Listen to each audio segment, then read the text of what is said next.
ആമേൻ ആമേൻ.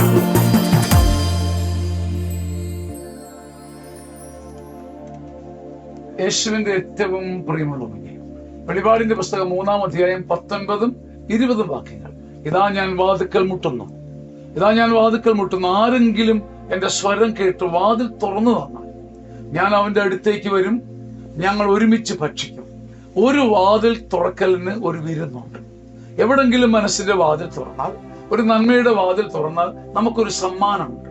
ഒരു വാതിൽ തുറക്കലും നഷ്ടമായി മാറുകയില്ല. ഒരുവന്റെ ഹൃദയം തുറന്നാൽ, മനസ്സ് തുറന്നാൽ, ജീവിതം തുറന്നാൽ ദൈവം നമുക്കൊരു വിരുന്ന് തരുന്നു. ഞാൻ നിങ്ങളുടെ അടുത്തേക്ക് വരും, നിങ്ങൾക്കൊരു വിരുന്നുമുണ്ട്. ഇവിടെ ഒരു പദം കൂടിയുണ്ട്, ഞങ്ങൾ. മിശിഹായ്ക്ക് നീ വാതിൽ തുറന്നു കൊടുത്താൽ മിശിഹായും പരിശുദ്ധ റുഹയും പിതാവും മാത്രമല്ല, പ്രപഞ്ചത്തിന്റെ നന്മ മുഴുവൻ നമ്മിലേക്ക് വരും. നിങ്ങൾ എവിടെങ്കിലും മനസ്സിന്റെ വാതിൽ തുറന്നാൽ, ജാലകം തുറന്നാൽ ഒരു വിരുന്നു കൂടി നമുക്കുണ്ട്. ആമേൻ ആമേൻ ആമേൻ.